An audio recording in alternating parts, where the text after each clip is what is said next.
Myers. Howard. Redland. Thompson.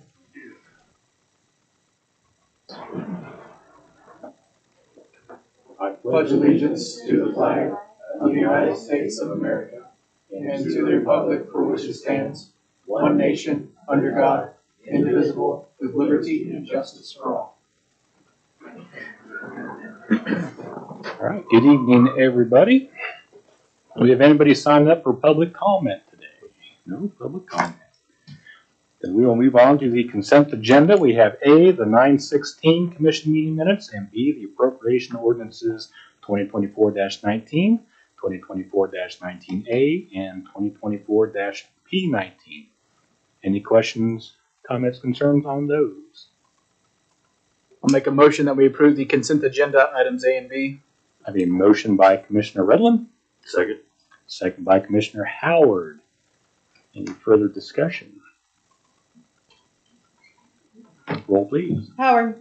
Yes. Redland. Yes. Myers. Yes. Showalter. Yes. Thompson. Yes. Okay, we have a proclamation this meeting for Domestic Violence Awareness Month. We have a couple individuals here who want to come up to the podium. We have Isaac and Jalen from Options.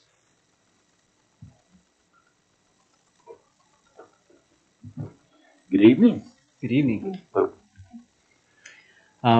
We're here today because October is Domestic Violence Awareness Month in an effort to show that domestic violence does not fit the values of this community. Signing that proclamation would be quite impactful. So, yeah. Okay, great. Thank you, guys. Thank you. And the proclamation reads as follows. To the people of Goodland, Kansas, greetings. Whereas domestic violence is a widespread, preventable public health problem impacting all Kansas communities. And whereas family and relationships are often counted among life's greatest gifts, and tragically, many Kansas relationships are tarnished by violence and fear. And whereas perpetrators of domestic violence use violence and fear to gain power and control over their victims, violating an individual's privacy, dignity, security, and humanity with their intentional, systematic use of physical, emotional, sexual, psychological, financial, and coercive control and abuse. And whereas fleeing domestic violence has caused women and children to be the fastest growing homeless population, and whereas in Kansas in 2022, one domestic violence incident was reported every 23 minutes, one domestic violence arrest was made every 47 minutes, and one domestic violence murder occurred every 10 days. And whereas the Kansas Bureau of Investigation reports that domestic violence murders account for 21.4% of all homicides in Kansas in 2022. And whereas in Sherman County, 38 incidents of domestic violence were reported to police in 2022, and 30 arrests were made. And Options Domestic and Sexual Violence Services provided 528 services to survivors in Sherman County. And whereas people who experience domestic violence should have help to find the compassion, comfort, and healing they need, and domestic abusers should be punished to the full extent of the law. And whereas domestic violence is inconsistent with the values of our community and will not be excused or tolerated. Now, therefore, I, Aaron Thompson, Mayor of the City of Goodland, Kansas, do hereby proclaim October 2024 as Domestic Violence Awareness Month in Goodland and encourage all citizens to speak out against domestic violence, to provide support for survivors of these crimes, to encourage community leaders to hold perpetrators accountable, and to make domestic violence prevention efforts a priority by hosting events, by creating policies at school and work, and by working with your local domestic violence victim service providers. In witness whereof, I have hereunto set my hand and caused to be affixed the official seal of Goodland, this 7th day of October, 2024.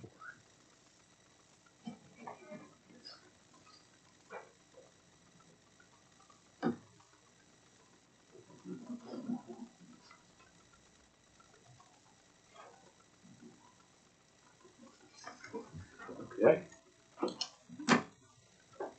You guys want to take a picture with this one? Yeah. You guys want to do a picture with this one?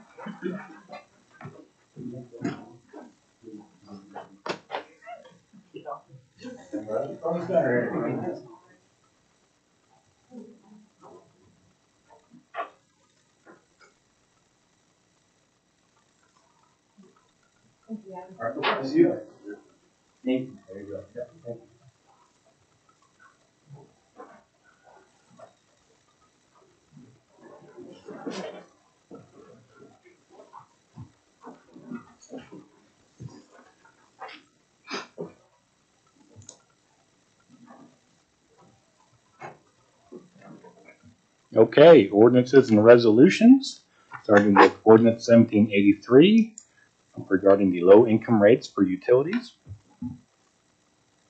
Kent?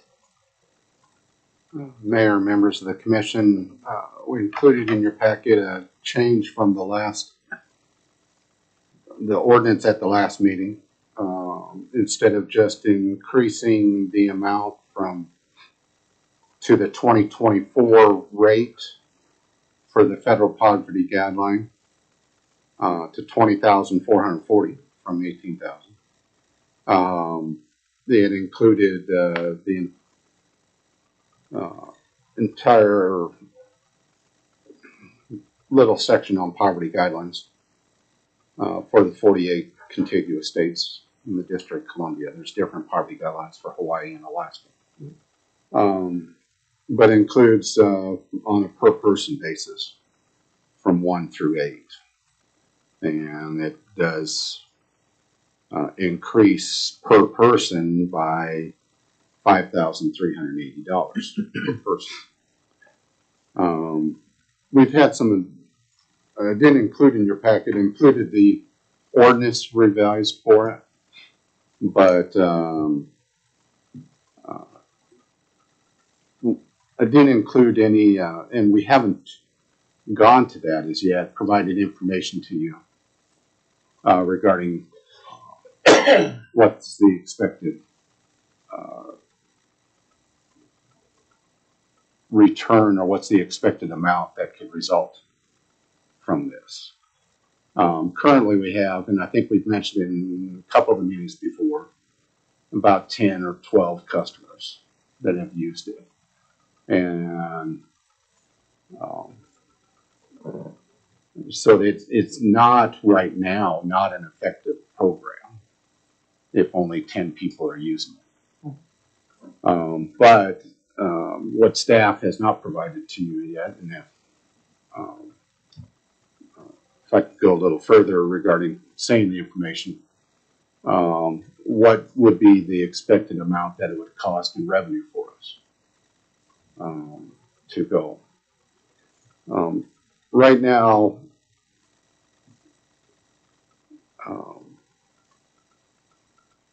and I think I mentioned it before, and what staff has considered is I haven't seen this as a rate in other communities, so it's been a little surprising, and I've been trying to find other examples of this in other cities. So it hasn't been a rate that's actually been produced. So it is something that's good for Goodland, that we're trying to reach out to a certain segment of our population. But the flip side of that is, what is the cost and revenue, and what do we need to actually generate for our utilities? Right now, with 10 customers, the results of this is basically, on the water side, it's no meter charge. So there's $20 is the meter charge. So that's taken out. And then, or $21, I'm sorry. I got corrected that very late. It's 21 instead of 20. $21. And then it has a 15% lower monthly water rate. And based on the actual usage of $1.40 per 100 cubic feet, and how many cubic feet is on the average basis. You know, there's changes more in summer, less in winter, obviously. But you only end up with about $3 reduction in the actual rate per customer on that 15% on if you average the entire year out. So on a monthly basis, it's $3. So that's about $21 and $3, $24 a month per customer. That's only, $240 per month. That's not a whole lot of revenue lost. It's $2,880 for the year. So with 10 customers, that's not that big a deal. Mhm. That's something that the budget can handle definitely. If this would grow, and I was advised by a staff member of, if you look what are the number of folks or the percentage of folks in Goodland that are below the poverty line, it's about 13%. So if that would average out into customers, that would end up 270 customers or something like that, 275 accounts. But let's say we just have increased usage of this from 10 customers to 100 customers. On the water side, obviously, you just multiply that by 10. Instead of $2,800, it'd be $28,000 of reduction in revenue.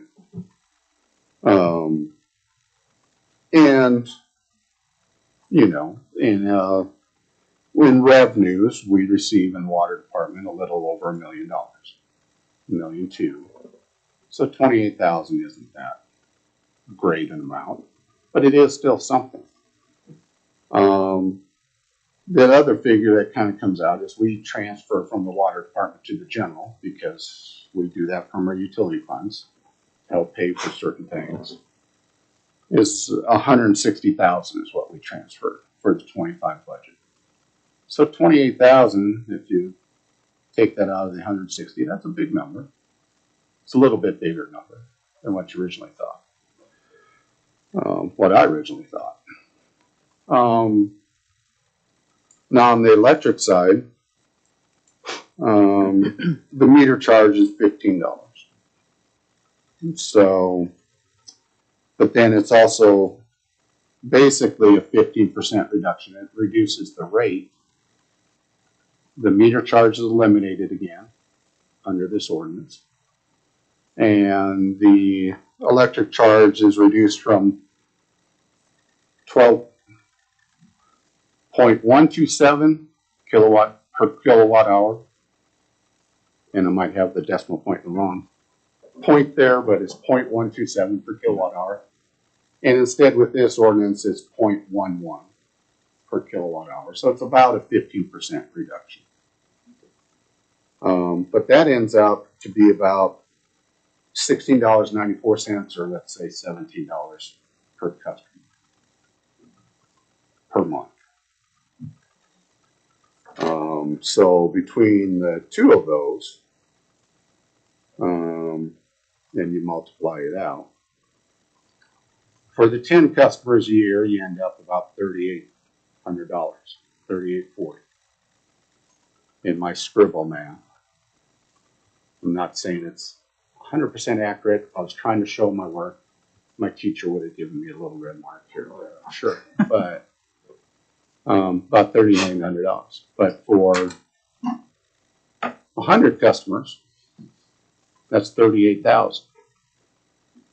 Now again, electric budget is big.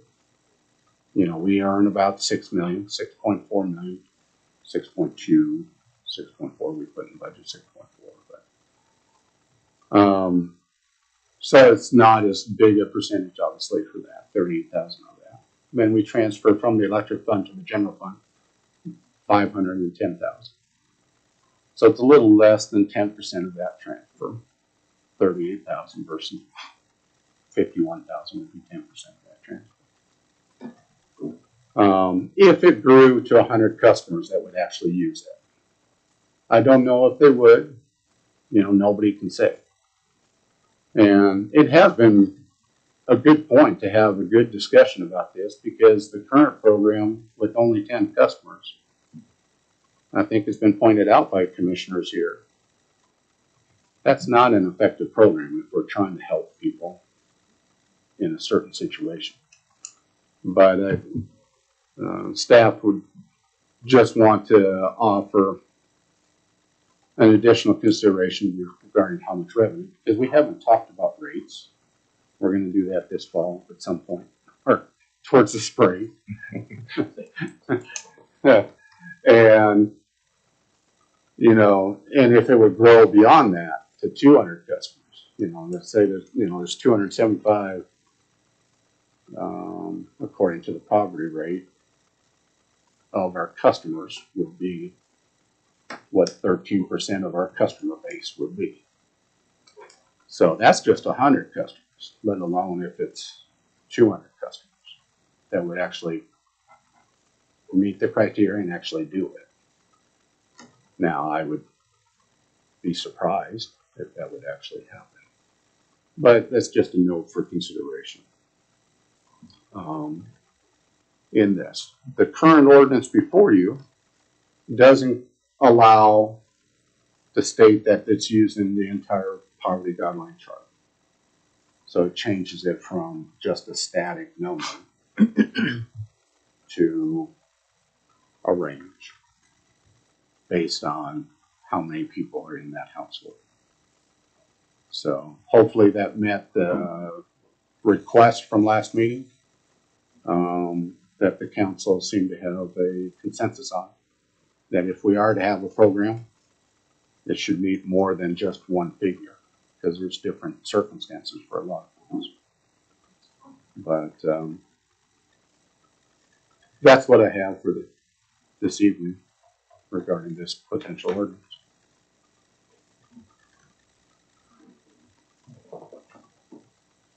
Okay.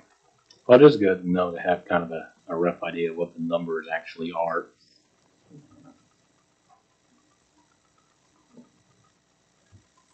So there was one other consideration that we were talking about that I brought up in our discussions.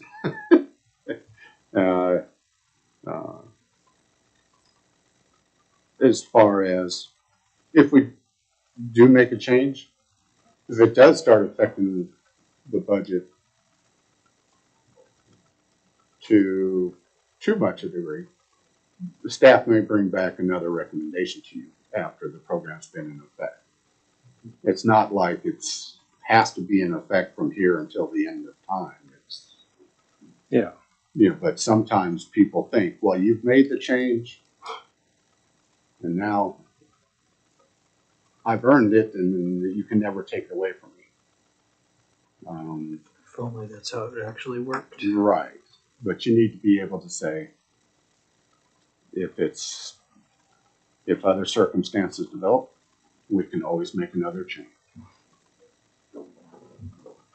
Yeah, I think it would be good if we do decide to make this change, you know, if there was a very drastic increase in the amount of people who apply and qualify and end up taking the program, that when it comes around to budget time, for that to be something that we are, you know, kind of informed of early on, maybe for us to have to consider if we need to make some changes in that regard for the following year's budget or something. If you feel like it's too drastic of a cut on our income on the city.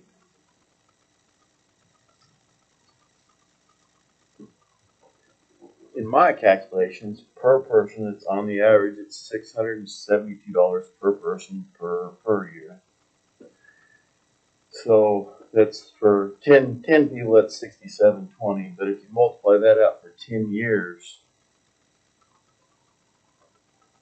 it gets a lot more. And then you got to look at the long-term numbers of what it's gonna eventually all add up to. It's not a bad program. I think people should probably use it. Let's just look at the numbers. Yeah, I mean, I think ideally, I would hope that, you know, our community, as far as, you know, how many people are fall underneath poverty lines, that number would decrease, you know, But we do, I mean, the thing is, just currently, we just have a lot of people who are very impoverished in town. We can use every little piece of help that we can give them if we have something to help them with. You know, so hopefully as the economy grows and more businesses come in, you know, those numbers get less and less and less, and there's less people even needing a program like this, let alone trying to utilize it. But I mean, again, it does, like I said, over 10 years, it does turn into a big number. You know, and as 20 years will be even bigger. But I think those sort of numbers should really be looked at, I think, more just kind of on an annual basis, depending on where that year's budget is and how whatever commission is sitting at that time feels like that affects the budget needs for the city moving forward, you know.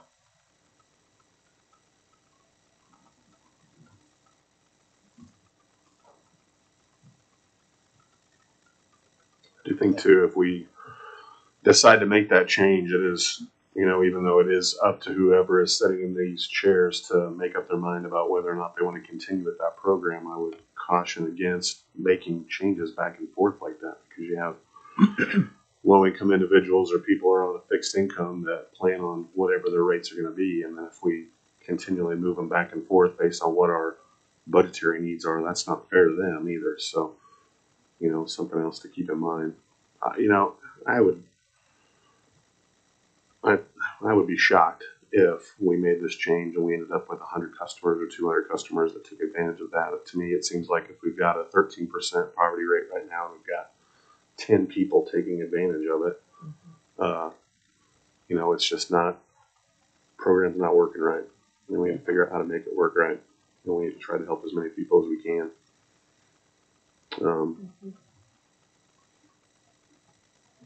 Yeah, that's my 2 cents.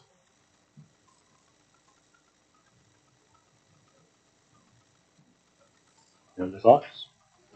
Mary, what are the other programs that are offered? Are they offered by state? Are they offered by like third party groups? What are They're those? offered by the state. They're offered by the state.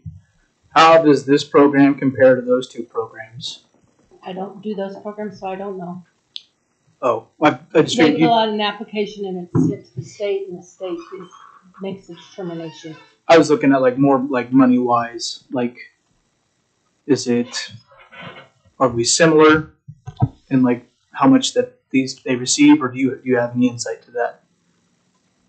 They all vary. I mean, I don't know. Do you know if it's based on? Because I mean, there's so many different numbers, and some of them I kind of want. We do have to give a 3-month average, so I think COVID is based off usage, and then it's based off income. They have a kind of a whole criteria.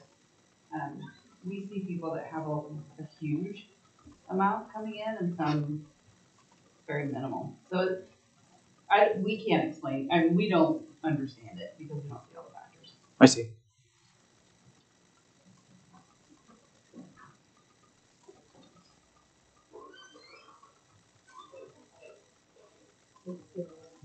Need to send in the application.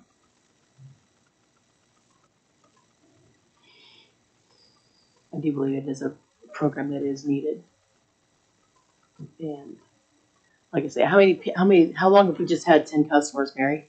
I mean, has it been years that it's never grown, or? It used to be 13. Some Okay. of them have passed on. And if I can say, we keep saying using the program to take advantage. I do believe that at the rate that it's at, the 18,000, if you really sit down and think about it, how many people qualify for that? So I think we'd have a ton more that would use it. It's just that income. Yeah, and I think that's kind of my idea behind it anyway, is that, you know, it does raise the limits of where the qualifications are to other people who are still impoverished, who may need some help, that aren't underneath that $18,000, you know, per household number. That's a pretty small number.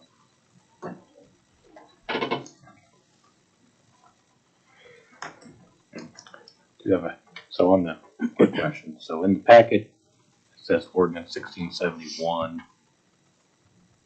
On here, is that just because we use that old one Yes. That we adjusted Yeah, numbers on. it's actually ordinance 1783.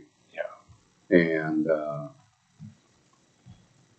the number is the only thing that has not changed, correct?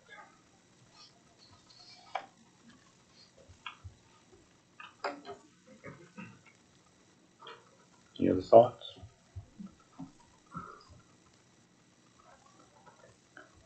On that, I will make a motion to approve ordinance 1783 for low income rates for utilities. I'll second. I have a second by Commissioner Howard. Any further discussion? And that's with the whole scale, right? Yes. Okay, Yes. so I get the right ordinance.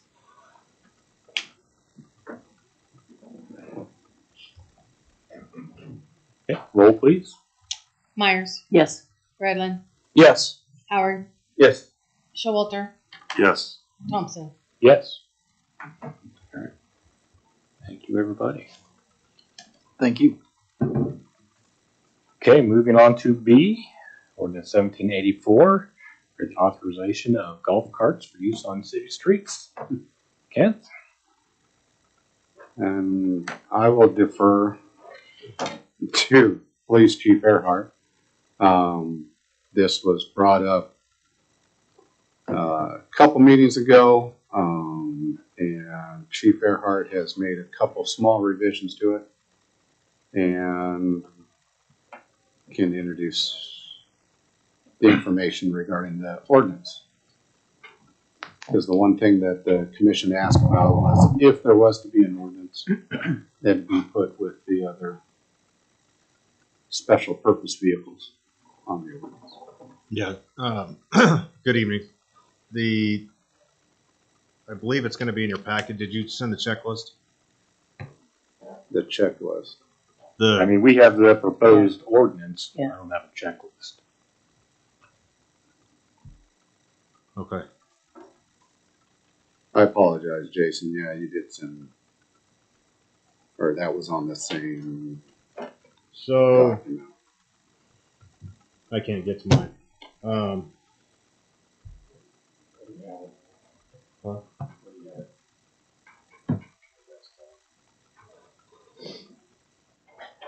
So basically, there's a checklist that goes along with this. It goes over what you have to have. Do you have that in front of you, Kent, by chance? No. Okay. Horns, turn signals, headlights, brake lights, seat belt, Mirrors? Mirrors? mirrors. There it is. Try to get it to where everybody can actually see it. So all that, some of that's not all required, like the spotlights, driving lamps. It has to have a windshield wiper. If it has a windshield. So all that is mandatory based upon the checklist for the UTVs, which are utility vehicles. And the neon ground effect lighting, that's just optional. I mean, if they decide to put neon lights underneath it, have to have mufflers, obviously, safety belts, with the shoulder harness, not just the lap belt. So basically everything that is on that is they would be required to have. I did add into the ordinance just very little information. I didn't update. I think the update mainly just came from this checklist. And are these all looks kind of like the list of stuff that's under the KSA Chapter 8, Article 17. Yeah. 17. Yeah. Yeah, that's Where all this is everything. coming from. Yeah, that's everything that's required basically to be on the road. And then they would have to come out to the police department and they would get the tag with the little sticker. And so golf carts, I did make a request in the ordinance to be put in only sunrise to sunset. if you have anything after dark, you would have to have a slow moving vehicle emblem per statutes on the back of it. But I did just do sunrise to sunset due to their speed. I think it's already, risky during the day, but even further risky at night. So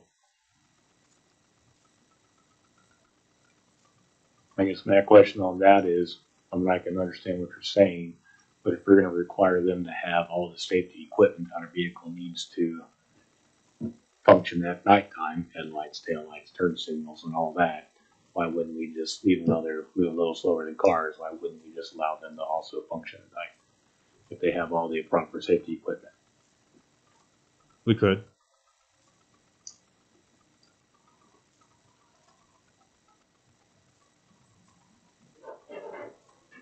That's just something looking at other ordinances and across the state, the people that do allow it. Most of them I saw, actually, I think all of them sunrise to sunset. So that's kind of where that came from. I think it's a safety thing, possibly. Do the other ordinances have all those other items required also, like the headlights and all that you were looking at? Do you know?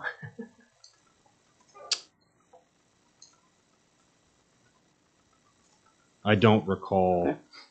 Okay. I don't recall, but a lot of them didn't allow. It was like up by the golf course. Okay.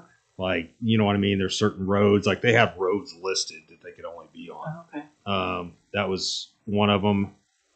There's not a whole lot out there, to be honest. Okay. I think a lot of smaller towns, like I said, Cheyenne County, I believe, allows them. I think Tribune allows them. So a lot of smaller towns. So I mean, I can get back to you on that and check, but I don't know. Yeah. But that was my understanding from the direction from you guys. That if it fit the UTV, yeah. then it needed to fit. That's what I understood. Yeah. Right.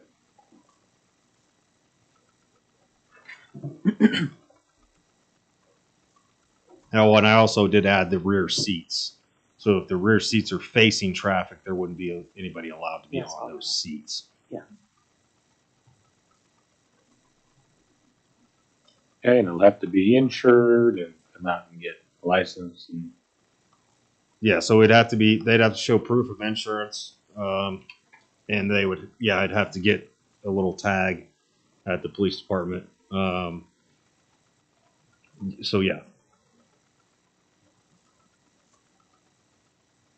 Chief Earhart, I'm going to put you on the spot for a second, okay? Okay. Are you in support of this ordinance? no, I'm not. How many traffic accidents have you been to in your career? A lot. So, the people in this room, you've been to a lot of traffic accidents. I'm guessing that most of the people in here have not.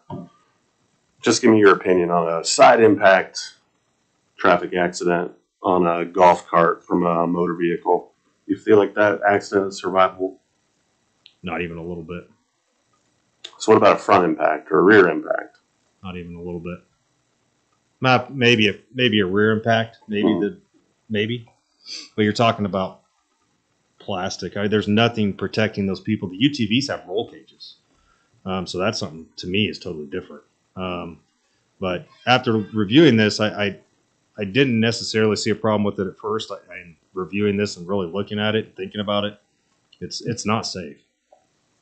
Well, I appreciate your opinion on that, and I would tell you that one of the reasons I feel like we as an organization put people in the position to be a department head like you or the other department heads here is because you are the subject matter experts. Neil is a subject matter expert when it comes to the water, and you are the subject matter expert when it comes to traffic safety and things like that. So if you say that you don't think this is a good idea, then I am not going to vote for it. So that's my 2 cents. I understand that I might be in the minority, and I understand that's not a hill I'm going to die on, but I will vote no for this ordinance.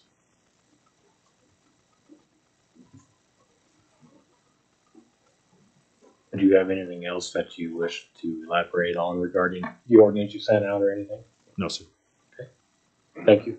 Thanks. Anybody else have anything they wish to say?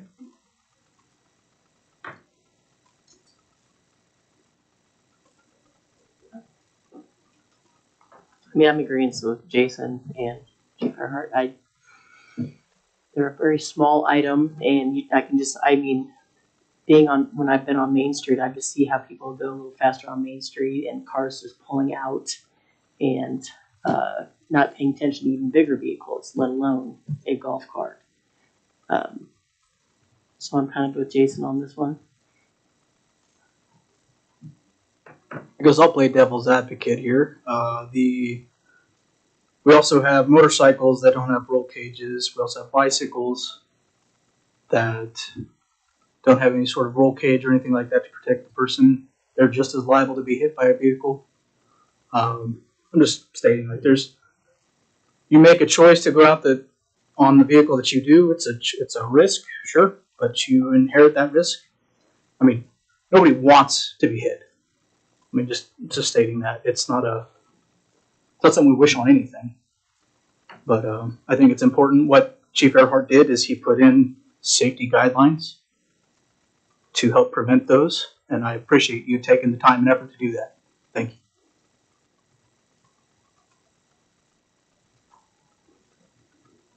Yeah, in my opinion, I don't have a problem with it. You know, you go out on the road, it just don't matter. You could walk out the door and get hit by a car. It's plain and simple. It's if you want to stay home and not do anything, you stay home and not do anything. And if we're going to eliminate, vote no on this ordinance, we need to make an ordinance that says any electric scooter, any electric deal, because I've watched kids on electric scooters go right through stop signs. They don't care. They don't care if people there. They blow them. They go down Main Street on them. They don't pay no attention to any stop sign, nothing. So, in that respect, I mean, I'm in agreement with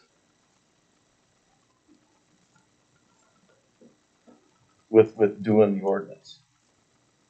So scooters are not defined as a motor vehicle. I know that, but they're just as dangerous. Absolutely. And we're going to cross that bridge shortly because we're starting to get scooters that go very fast. And those kids and the college kids and the adults that are on them, they don't care. They blow stop signs. yeah, and I 100% agree with you, and I'd be willing to do an ordinance regarding those because they are dangerous. And somebody's going to get hurt. I'm shocked nobody has yet. You know, thank God they haven't. But that's something that needs addressed right away. It's just like what Brooke said. You can go out on a motorcycle and you can go out there and get hit. That's your choice to drive a motorcycle on the highway. Sure, and you can get out of the way with a motorcycle a lot faster than you can with a. I don't know about that. My dad got way back when, got blindsided in California on a motorcycle, and if he wouldn't have been wearing his helmet, he'd been dead. Sure. And it wasn't his fault. It was the other person's fault. Sure. So what's the difference between that and a golf cart? Seriously? It's at you go out and drive at your own risk every day. Sure. So, and you've put in all the regulations that need to be put in there to make them as safe as possible. Sure.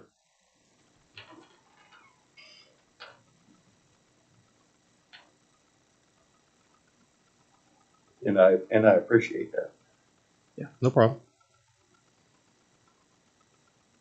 I just wanted to make comment on the scooters. I agree with you. Right. Something needs done.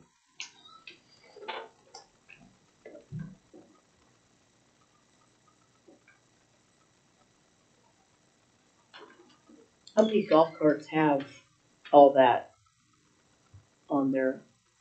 Not many. Not many. No, yeah, not unless they're almost brand new. I don't know. Newer Yeah, the models, brand. maybe. So the ones I looked at, and they're running around $10,000 to $12,000. They have pretty much all that. I can't remember what. Some of them had most of it. Some of them had. I don't think they had like windshield wipers, but they may have. I I was speaking to Ken about it, and I was just looking. Like the registration tag light, nobody's going to have. So on the UTVs, you have to get a street legal kit. I don't know if they make those for golf carts. I'm sure they do. I sure they do. I don't, and it would come with all of that, except for maybe the reflective. I'm not sure if they have the reflective stuff on them. I don't know. I don't golf, so I don't. I don't. I mean, so I don't know. Yeah.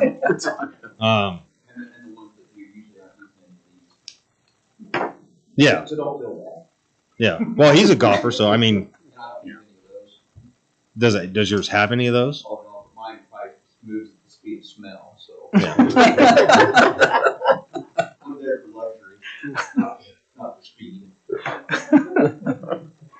I think there are golf carts that are manufactured with the intent of having them like in retirement communities and things like that that do have quite a few of those options on them. Just like the Yeah. that's a real thing, yeah. Shit is coming.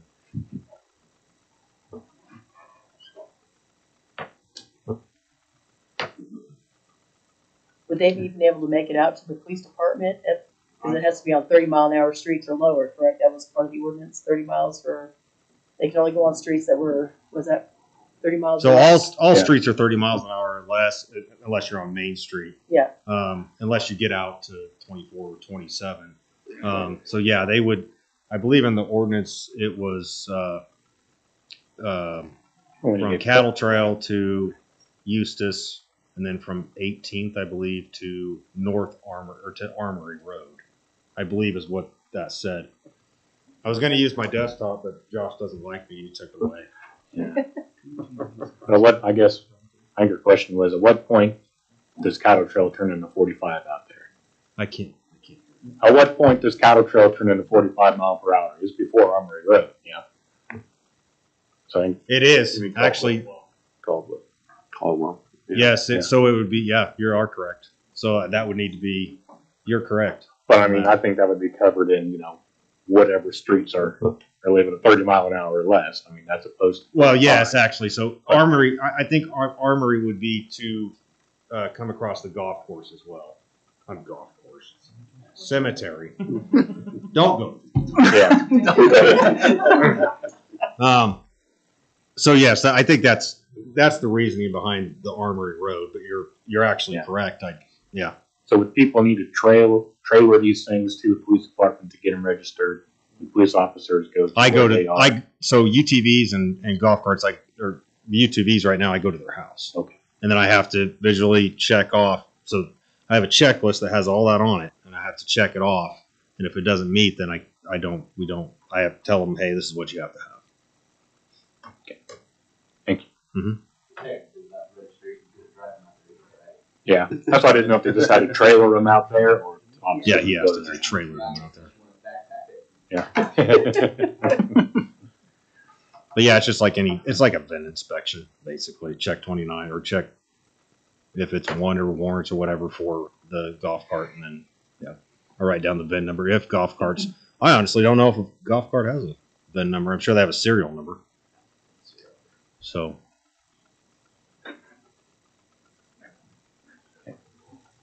Any other comments, discussion?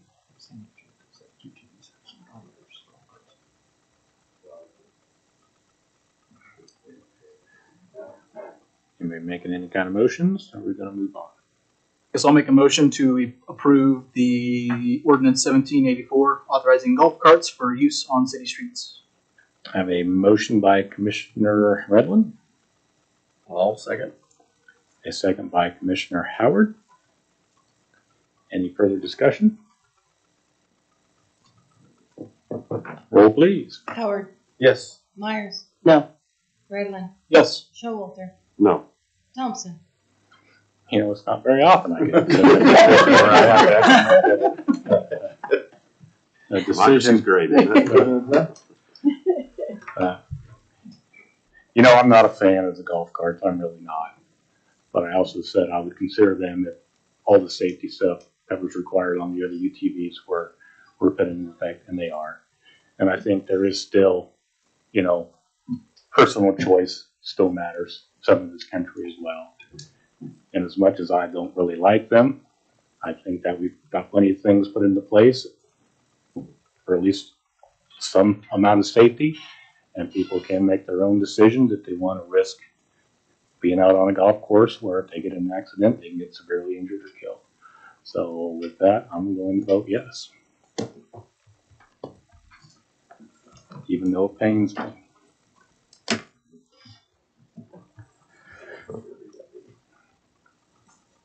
Okay, moving on. Ordinance 1785, adopting the 2018 International Fire Code. Kent or Zach? I'll defer to Zach, because this is a recommendation from the Construction Board of Advisory Board of Trades and Appeals. Good evening. Evening. I was speaking with Fire Chief James a couple weeks ago, and he brought up the fact that our fire code was on the 1991 NAFPA. So when he's trying to enforce his rules, it's in conflict with the building code rules because they're not the same. So he came into our last meeting, sat down with all of the board members. We went through the book, kind of addressed the things that it says to address, which are the emissions and adoptions in it. Adding the jurisdictions, we left the fine amount the same as what's in the current code. There was a do not comply fine, which if you were to give somebody a stop work order or something like that, that fine is a little more than just your typical fine, just to put some bite behind it. Other than that, everything else is just specified as distance and that kind of thing to keep people safe. All of the residential districts, mobile home parks, all of that stuff won't be the same as your commercial areas. Although your C1 areas being so close to the R1, R2 districts, that has to go for a variance in front of the Planning Commission for it to be approved for above ground storage of gas, propane, nitrogen, oxygen, all of that stuff. There was a couple amendments to Chapter 6 in that ordinance, and that's just to create language that's the same International Fire Code. It's not the Uniform Fire Code. And then there is no Bureau of Fire Protection. So that's why we changed that to the local fire department. And that would all fall back to the chief at that point, or whoever's been appointed.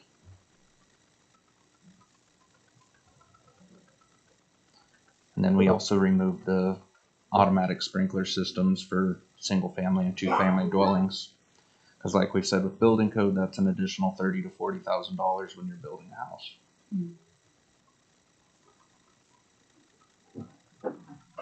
Okay, do we have any questions or concerns?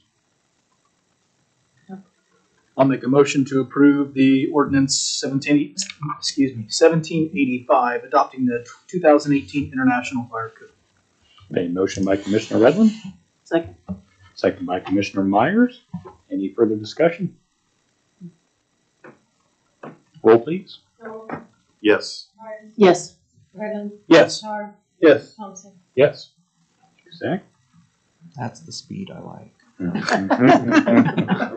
No discussions, just simple. Well, next up, we got ordinance 1787, amending the text of section 15-214 for the curb cut permit costs.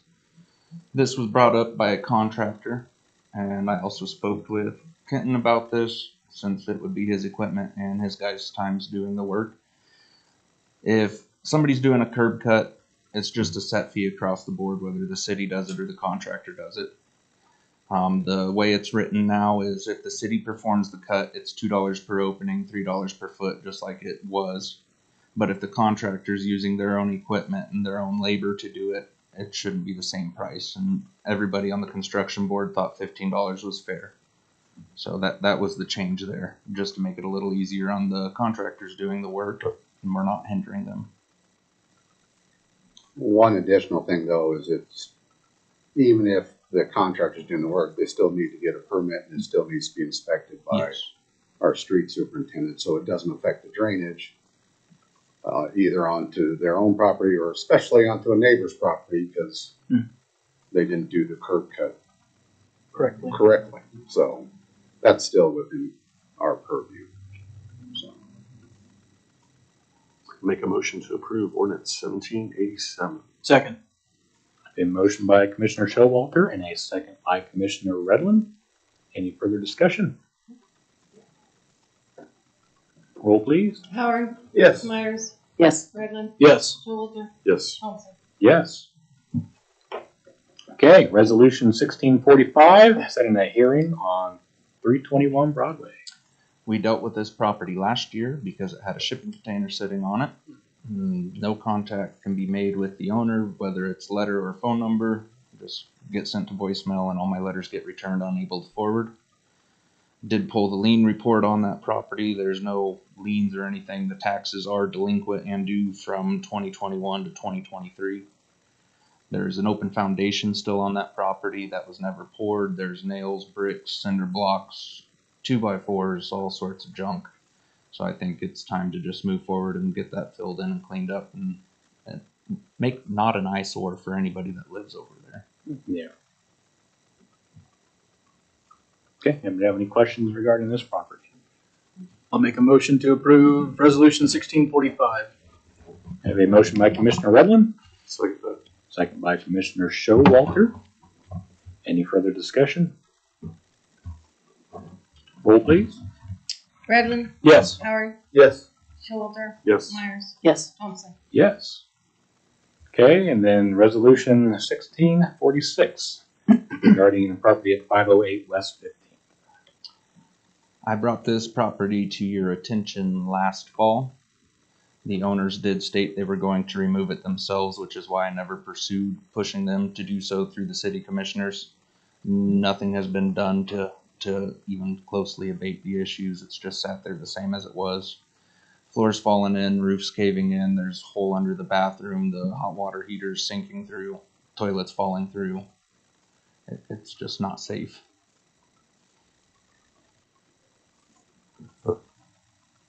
Okay, any questions on this? I'll make a motion to approve resolution 1646. A motion by Commissioner Redland, second by Commissioner Myers. Any further discussion? Roll please. Redland, Yes. Howard, Yes. Myers, Yes. Showalter, Yes. Thompson. Yes. Exactly. Stay there, Zach. Okay, next up, we have a bid award for the demolition of the property at 1526 Caldwell. Not included in your packet were the bids because we opened them the day after we sent them. I have it up there for you now so you can look at it.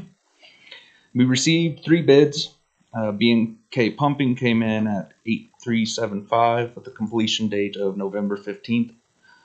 S&M Repair came in at 8,000 with the same completion date, and Goodies came in at 10,000 and 30 days from awarding the bid.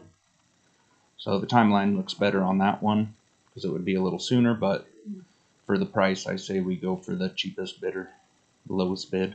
Mhm.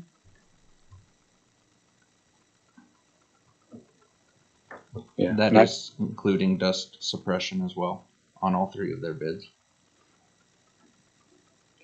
We've been using S&M here more recently as well, haven't we? Mhm. I'm still happy with the work. Okay. work seems to be good. Any further questions on this one? I'll make a motion to award the bid to, I'll make a motion to award the demolition of 1526 Caldwell to S&M Repair for the amount of $8,000. Very nice. I have a motion by Commissioner Redland and a second by Commissioner Howard. Any further discussion? Roll please. Myers, Yes. Redland, Yes. Howard, Yes. Showalter, Yes. Thompson. Yes. Thank you, Zach. Thanks, Zach. Okay, next up we have the pay estimate number 3 for the industrial park project. Ken? They have done quite a bit of work over the last few weeks. This pay estimate was provided at the end of September with the shows the total amount of work has been done is about $1 million. For this pay estimate is $499,729.16.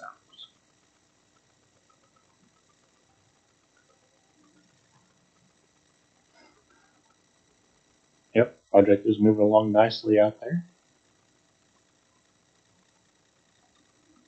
Anybody have any questions on the pay estimate here?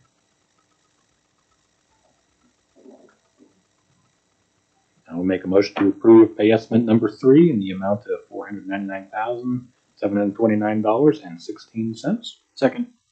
A second by Commissioner Redland. Any further discussion? Roll please. Howard, Yes. Redland, Yes. Myers, Yes. Showalter, Yes. Thompson. Yes. Okay, next up we have change order number 1 for the airport seal and paint project. Yes, the original contract was $245,912 for the seal and paint. And at the time that we had received the bid, the KDOT grant or the KDOT aviation grant was in the amount of $409,100. So there was some room within that. If the lineal feet of cracks to be sealed was more than was expected, and it definitely was. Basically went up from lineal footage of 60,000 to 90,000 and change lineal feet. That's what the reason for this, the main reason for this change order is for the joint prep and then also the joint sealing. And the increase in those amounts basically increases the amount of contract by $105,000. It is important to try to keep this. This is on the main runway. We just finished, what, a year and a half ago? Well, except for the pathways, which have drug on for 2 years. But the crosswind runway, redoing that entire runway. Doing a project like this is so important in order so that we don't have to do that with the main runway anytime soon. That main runway has been there for over 30 years, 40 years. We want to keep it going for at least about that time frame going forward. So even though this is fairly large change in the contract amount, it really did a lot more work on the runway itself. And Darren has submitted this change order on behalf of the contract. I guess I wish we had a representative from EVH here this evening. I do have a couple questions because it's been, almost 2 years since we actually awarded this contract at this point. I guess I don't remember exactly what area we were expecting to cover with the 60,000 feet and how we misjudged how much area needed to be done by almost another third. It's the entire main runway and the entire taxiway, as well as part of the apron and patio area. There's an additional area being boarded in front of the Frontier Ag that we never widened, sealed those joints, and they went ahead and widened and sealed those joints to make sure that portion passed on. That is part of it. Probably not that's not the majority. Not all of it, but that was something else that was added to it to go ahead and ensure everything's done. So. That's on the back side of the Frontier Ag hangar that connects to the taxiway. So Maybe I'm getting some things mixed up. Wasn't there something where we'd been awarded some funds and we had set, this piece set and it came back lower and so we're like, oh, we can do a little bit more. Is that this? That's this? Okay. I just want to make sure I'm on the same page. Like I said, I wish that we could see what we originally awarded and what ultimately has already been done, even though we are just now doing the change order for it. Does that change order have to be voted on tonight? Can we wait till EVH can be here? we can. I think so. I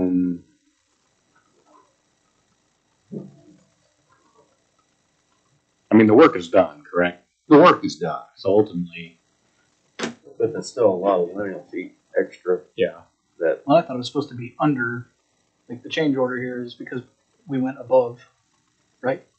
So what happened was the grant amount was $410,000. Okay. The original awarded bid amount was the $250-ish, roughly $1,000.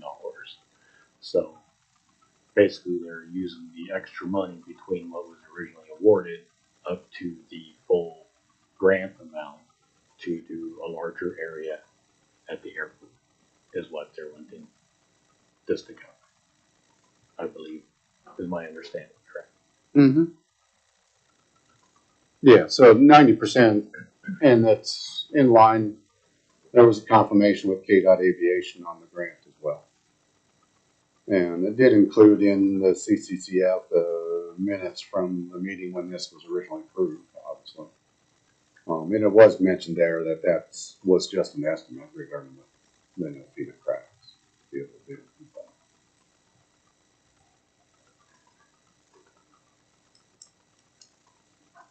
What was,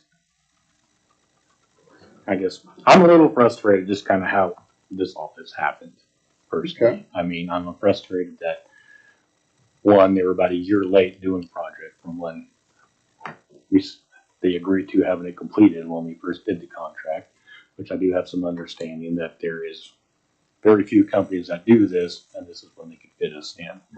But it's frustrating that this, according to the contract, should have been done a year ago.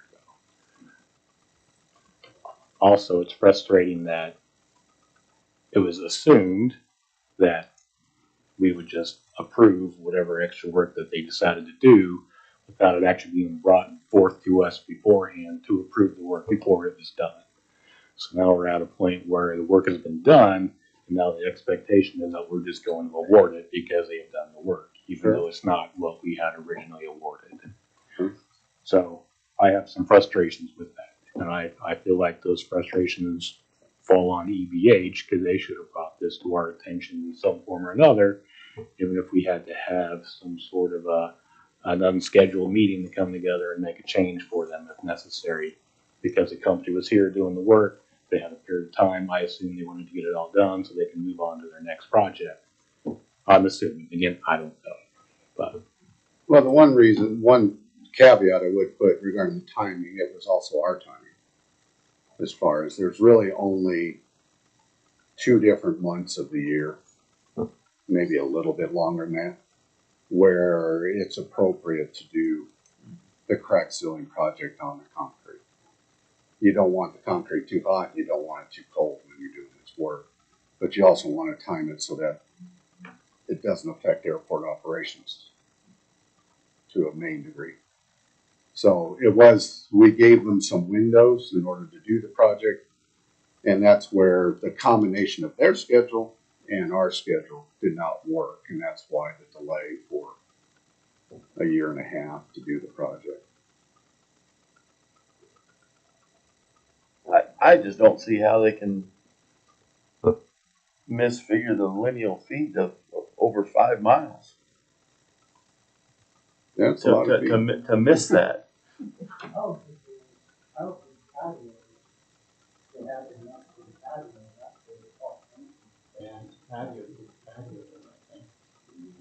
So, but if we need some answers, I don't have any issue saying, hey, we need to get that done. I think when it was bid, they were also expecting the bids to come in a lot higher, because that's when everything was going up and escalating in price. I have recollection that they did come to us and they talked about like we have the chance to do a little bit more. I just can't tell you when that happened. I want to say it was sometime in August.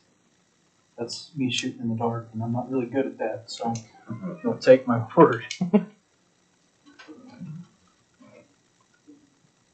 But I do remember them, and I can't. I think it's when we did the first pay estimate. At that time, we said, I think it was stated that they were doing more. Yeah. I remember having a conversation about increasing the bid to like the full capacity and if we were okay with that. Sounds to me like we've got some questions we'd like answered, and there might be an explanation for it that we don't see or aren't understanding, and if they can wait to be voted on until somebody can be here to talk to us and answer some questions, that might be the best option for us. That's why we keep minutes, I guess. Yeah, you know, and maybe there was a conversation and I just don't recall. But I think it was really just like, it was brushed over. But I think everybody was in agreement. I can't tell you because that's been a while ago. Well, it may have been discussed, but Yeah. looking in hindsight, probably should have been a formal motion to do so.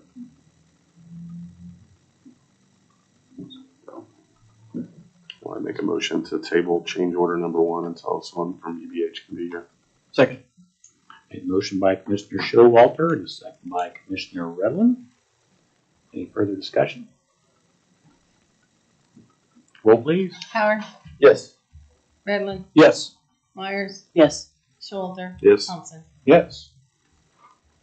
Okay, and that brings us to pay estimate number 2, which would be the payment amount for the project, which I assume you will also need to table if we had tabled the actual change order. So I will make a motion to table pay estimate number 2.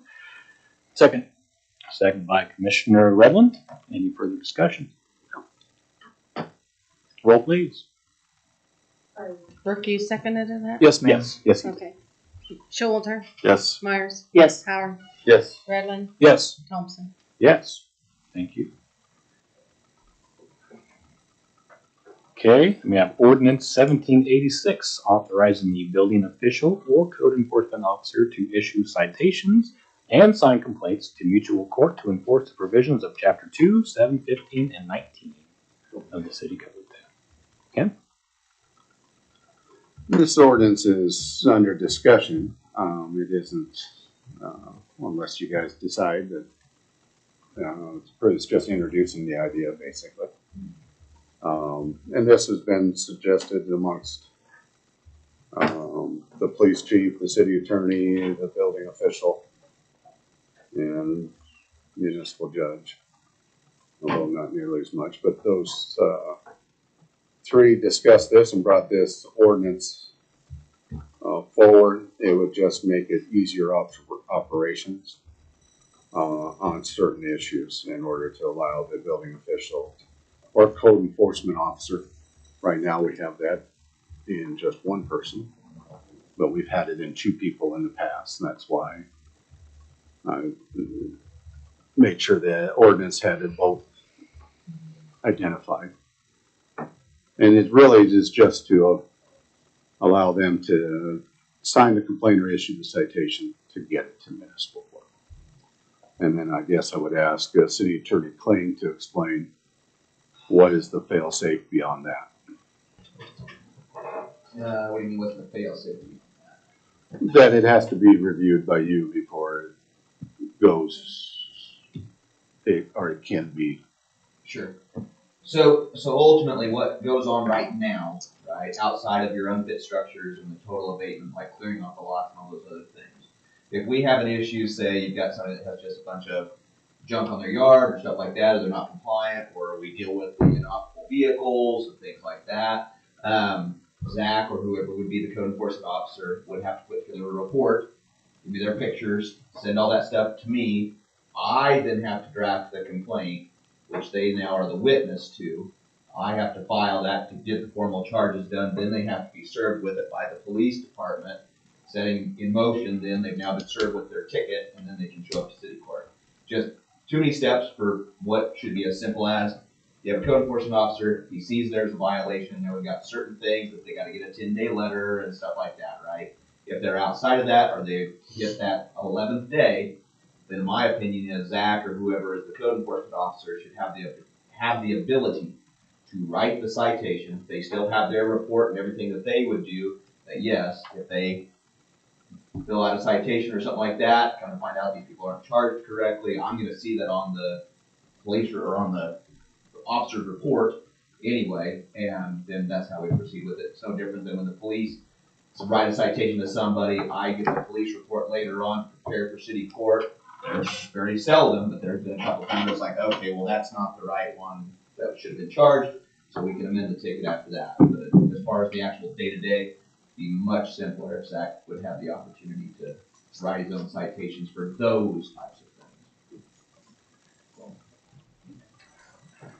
things. And I think this isn't uncommon in lots of other communities, right, for the code enforcement officer to have the ability to write citations. So, We don't have this, but a lot of other communities too, their fire chief, and they can write a ticket, a fire code personnel too. so regarding these specific chapters, just trying to remember, 2 is regarding animals. Somebody else remind me, what are all these other ones? I don't know them off the top of my head, like chapter 7. 2 is animals, 7 is unfit structures, dangerous structures, is also as like weeds, nuisances in the yard, that kind of stuff. 15 is streets and alleys, so if somebody's got a bunch of stuff on the sidewalk and it's completely blocking the sidewalk, instead of having to just go through the whole process that he explained, we just go to that last day, and if it's not done, then start giving them that citation. And then 19 is zoning. Which all seem like reasonable things that someone in your position should be able to have authority to do things about. I think it's a great idea. I don't think we need to discuss it. I think we need to make a motion. With that, I guess I'll make the motion to approve ordinance 1786. Second. I have a motion by Commissioner Redland and a second by Commissioner Showalter. Any further discussion? Roll, please. Myers, Yes. Howard, Yes. Redland, Yes. Showalter, Yes. Thompson. Yes. Well, that was easy enough. Good luck. Good luck. Okay. Does anybody have anything else they wish to bring up for discussion tonight? And let's move on to reports, starting with our city manager, Ken. Yes. Included in the packet is the manager memo as well as the September month-end fund balance report. We do have a couple things going on in the water department that are an issue. I guess Neil, keep close listen. See if I said it, but I guess I would ask you to speak a little bit regarding well number 11 and what we're having to do with that right now. Good evening. Evening. Well 11 is one of our best wells, and over Flatlander weekend, it had issues. It plugged up the filters within 3 minutes of running 1,800 gallon a minute to 300 gallon a minute. So we changed the filters and took it offline, pumped it outside, and it's pumping a lot of gravel and dirt. So we had somebody pull the well, they pulled it, they found 2 holes in the column pipe. So we had somebody come out today and camera the well to make sure that the well was still good, the screens are still good, and everything is in order, except for there's about 9 foot of gravel and sand in the bottom of it that they need to bail out before we can go back to putting the well back in the ground. And when they looked at the rest of the well, you could see where the holes in that column pipe were spraying, but it did not damage any of that. So we don't have to reline it. So as long as they can get that 9 foot of gravel out of there, we can reset the well and we'll be up and running. They will be starting on that at about 8:30 in the morning. What's the estimation on getting it back up? A couple of days? I'd say a couple of days. If we can have it up and running by Thursday, I think we'll be good. We'll test pump it for a little while and make sure it isn't going to cause problems. And once it clears up, we'll stick it back online and away we go. Because when he cambered it, he said that well looks really, really good. And there's 100 and some feet of water still in that column. He said the screens looked really good. They're clear, no obstructions. So it's just, we had a couple holes in a section of pipe, and discussed with the well people that if any of that pipe looks sketchy, change it out so we don't stick it in the ground 6 months later we have another problem. So Yeah. everything should be back to normal in a couple days. Good deal. It's concerning for Neil and the other guys in the department just because they're probably our best producing well. So. And we went from 1,900 gallon a minute to 1,400. At least it's good to know that the long-term prognosis looks positive on that well, you know. Very well. Yeah. And that's some good news with that one. That is absolutely our best well in the system. The other thing I didn't include on the agenda is that Viking has shown up and is starting to work on the power plant water tower. They've already completed a couple parts. They completed the work replacing the ladder to get up to the tower, and they are currently in the process of welding the roof of that water tower to the main section, and tell them what else they've been working on at this point. They've been working on the railing. They've been cutting out some of the other structure on it and putting structural. Cross posts and stuff. Yeah. And then they're going to do that mid rail for OSHA standards for that. And it's come along really good. They worked all weekend, even in that wind on Saturday. Looked up there and that basket is sitting there swaying. Nothing. Yeah, not for you. Not for me either. They've removed the spider rods from inside. Yep. Yeah, they removed all the spider rods from inside. And the other day, the one was standing up on the roof part of it, just standing there looking around, leaning over the edge. Oh no! Made me queasy just watching him. So that was two main things. That should be finished up within the next couple weeks. So they'll be done with that project. So. Is that the one where also have to move the interior ladder too? On that one? Yeah. Yep. They've moved they're going to move the manway and that ladder to match up with everything else so they can actually get inside that tank and. So the diver doesn't have to jump. Yeah. Yeah. That makes it fun. Swing over or whatever you gotta do. I'm sure it's OSHA approved. So that was the main thing with that. So yep, it's an interesting process, but now everybody can sleep sound that roof ain't gonna come off in a big wind. So is there anything else, Neil, that's a major issue? I don't think so. Everything's looking pretty good. Right. Great. Thank you. Thanks. The industrial park project, they finished the one half, the north side of on the North Street. They finished half of it. They poured the valley gutter of the street that heads south to connect where they've already completed. They poured that today, and then later this week they will pour the other half of the street on the north side. And then they will move into that north-south street, working on that. So they probably got 2-3 more weeks of pours to do. Then they'll get back to the sewer project on the north side. So that's where we are with that.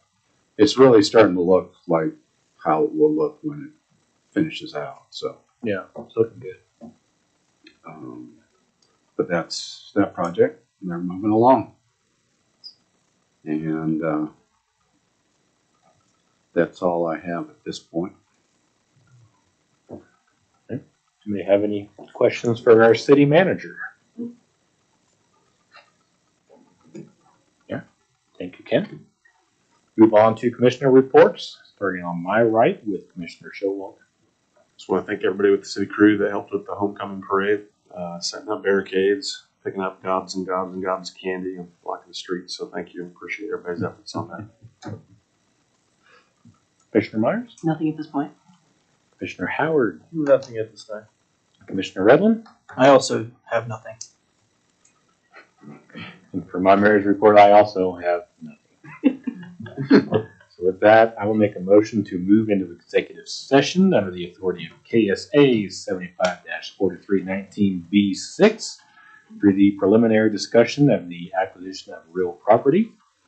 I would like the commissioners, the city manager, and Connor Hampton, who we will call on the phone, for a period of 15 minutes. Second. And a second by Commissioner Redland. All in favor, say aye. Aye.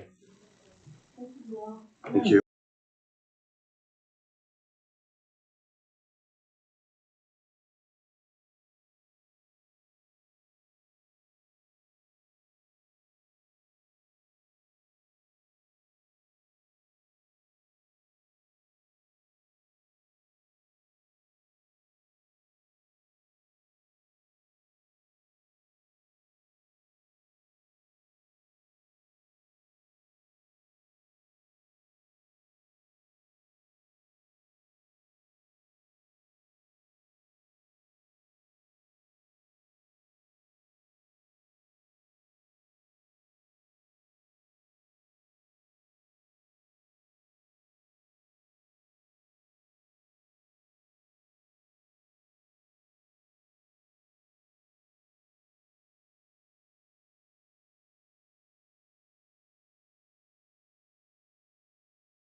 call this meeting back to order. With that, I'm going to make a motion to move an executive session under the authority of KSA 754319B6 for the preliminary discussion of the acquisition of real property. I would like the commissioners, the city manager, and Connor on the phone for a period of 10 minutes. Motion's on the table. Second. Second by Commissioner Howard. All in favor say aye. Aye. Thank you.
Call this meeting back into session. Anybody have anything else they wish to discuss? Not, I would entertain a motion to adjourn. So moved. And a motion by Commissioner Showalter, Second. second by Commissioner Myers. All in favor say aye. Aye. Thank you.